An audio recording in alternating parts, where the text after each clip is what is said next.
Vous allez maintenant nous parler du mot visible. Le mot visible, c'est un programme, un long programme. En introduction, je dois évacuer cette idée qu'en archéologie, le visible est un réel programme.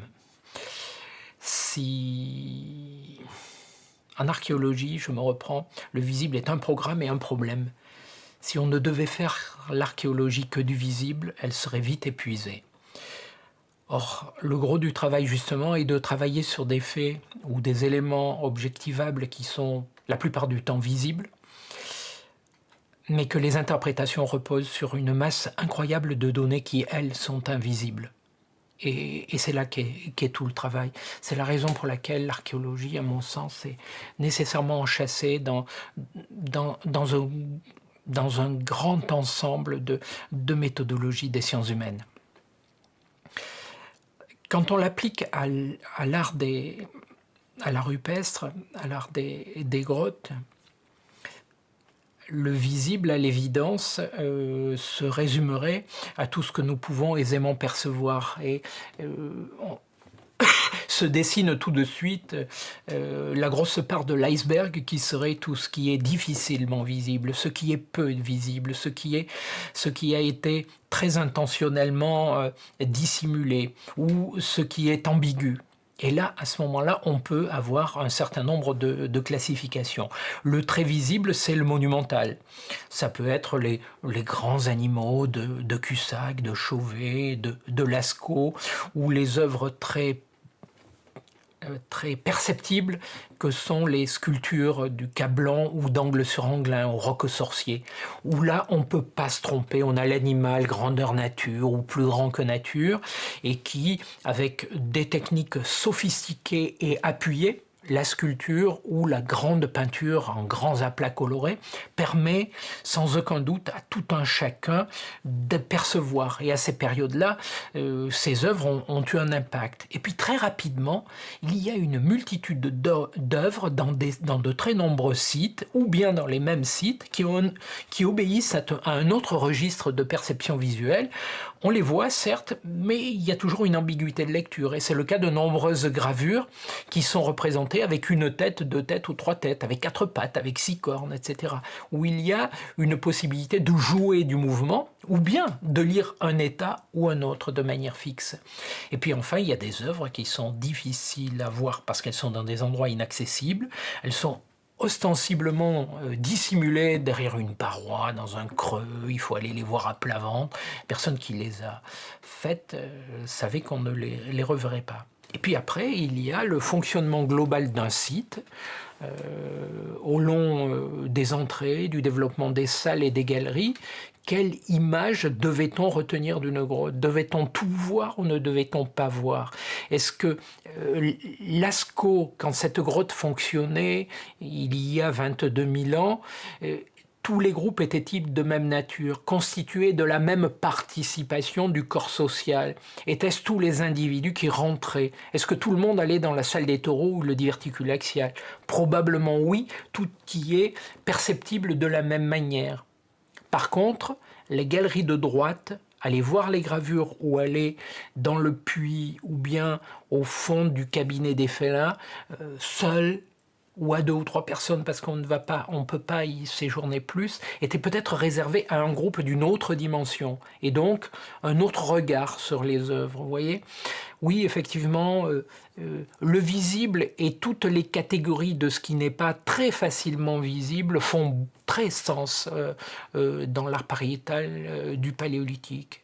Et puis il y a tout ce qui a certainement aussi disparu et qui était éphémère et dont on n'a plus la trace. Il ne faut pas oublier que dans l'art paléolithique, on n'a que ce que la matière a bien voulu conserver.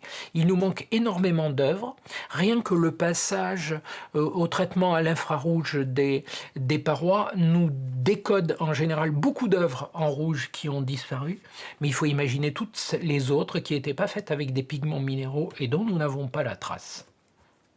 Il y a des œuvres pariétales qui sont difficiles d'accès. Il faut parfois être allongé pour les voir ou dans des positions incommodes. À votre avis, est-ce qu'il y avait une réflexion de l'artiste et un choix délibéré de la place attribuée aux spectateurs dans la grotte? Quand on parle d'œuvres visibles ou difficilement visibles, on est en général et on a tendance à penser, ou du moins pas mal de personnes décrivent la position de celui qui réalise, c'est-à-dire de l'auteur des œuvres, bien entendu. Mais il faut prendre en compte la position du spectateur. Et c'est là que fait sens la dimension du dispositif, de la structure d'accueil qui a été intentionnellement choisie. Lorsque je vous cite l'exemple de la salle des taureaux et du diverticule axial de la grotte de Lascaux, on sait que quelques individus peuvent y séjourner, mais que très rapidement, on ne peut pas aller à très nombreuses personnes dans le cabinet des félins. Il n'y a qu'une personne qui passe et qui en efface en général les dessins qui sont là. Néanmoins, on s'est posé la question, et dans des espaces comme dans la grotte Chauvet, on voit bien que les grands panneaux, comme à Lascaux, sont situés à des endroits où il y a une possibilité d'un groupe de 5, 10 et quelquefois 20 personnes qui sont là en spectateurs potentiels. Donc il y a une intentionnalité de mise en scène qui utilise les espaces de la grotte, aussi bien l'espace qui est orné et la capacité de cet espace à être vu d'un certain point de vue.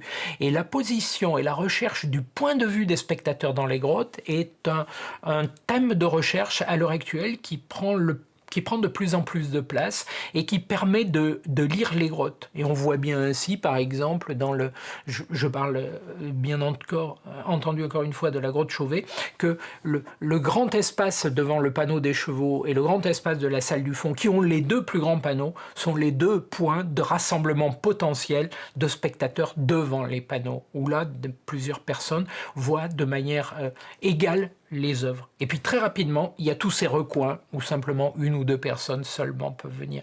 Ce sont des statuts différents des œuvres, leur capacité à être vues, mais en même temps, est-ce que ce n'est pas comme ça dans beaucoup d'éléments ou de manifestations de la vie sociale ritualisée? Je m'interrogerai. Le point de vue nous amène au regard. Est-ce que les animaux représentés dans l'art pariétal portent leur regard dans des directions particulières?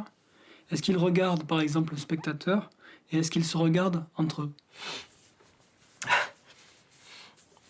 La mise en abîme du regard et l'identification de la direction du regard dans de la représentation figurative et figurée est très important en effet. Le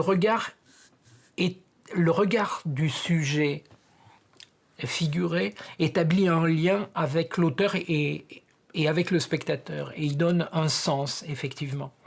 Il est ainsi à noter, je vais juste vous balayer un certain nombre de cas. J'ai pas forcément... Je ne sais pas si je vais vous livrer un point de vue qui sera personnel sur ce que je pense au final. Mais je prends en considération les faits suivants. Les animaux sont figurés avec des regards qui sont rarement dirigés, ou pas de regard. Il y a des bisons, des chevaux qui ont des regards. Les ours, à ma connaissance, dans les grottes, n'ont pas de regard. Or, ils sont précisément nyctalopes dans les grottes.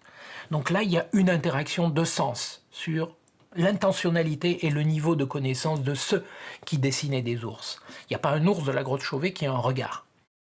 Donc après les ours qui n'ont pas de regard, on a ces cohortes de chevaux, de bisons, de rhinocéros qui ont un œil, qui est un point, qui est plutôt à caractère générique, qui dirigent le regard, ils sont souvent vus de profil, plus rarement de face. Et puis on a ces catégories d'animaux auxquels un regard a été porté avec beaucoup d'attention. On connaît bien l'œil de profil triangulaire et très détaillé des mammouths de la grotte de Rouffignac.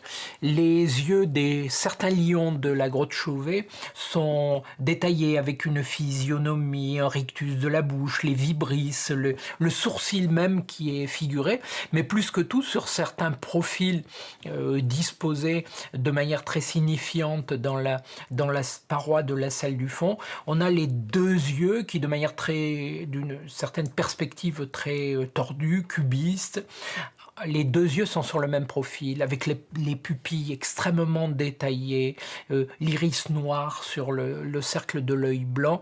Et là, on voit bien l'attention porté volontairement à figurer le regard d'un prédateur en train de chasser des bisons. Et à côté de cela, on a tous les humains qui en général ont des regards vides et sans yeux, y compris sur les parois et la plupart du temps aussi, et sauf avec quelques exceptions, dans les statuettes. Donc on voit le statut du regard. Dans les grottes, en outre, quand on regarde ou quand on porte une attention au regard, on voit que la direction des animaux et leur regard est situé ou vers le fond des galeries ou vers l'entrée. Et cela a certainement du sens. Au fil de l'évolution d'une cavité, dans la grotte Chauvet, les animaux regardent vers le fond, puis à certains moments très significatifs, regardent vers l'entrée, et vers le fond, on regarde presque tous vers l'entrée. Donc il y a du sens dans le regard, et en même temps, on est presque dans cette discussion sur le visible et l'invisible. Ce regard visible pourrait être invisible ou on pourrait ne pas y porter attention. Et forcément, il a fait sens, ça n'a pas été laissé au hasard. Est-ce que ce regard est destiné à un public ? Est-ce qu'il interagissait avec ceux qui regardaient ? Cela, c'est extrêmement difficile à répondre. Mais en tout cas, l'auteur des dessins a toujours donné vie avec un regard, et l'absence de regard figuré fait sens, elle aussi. Et je vous ai cité quelques catégories de représentation qui n'en ont pas justement de regard. Et là, on peut s'interroger. À mon avis, j'ai pas encore vu d'études sur ce sujet. Mais il y a certainement une volonté de signifier quelque chose.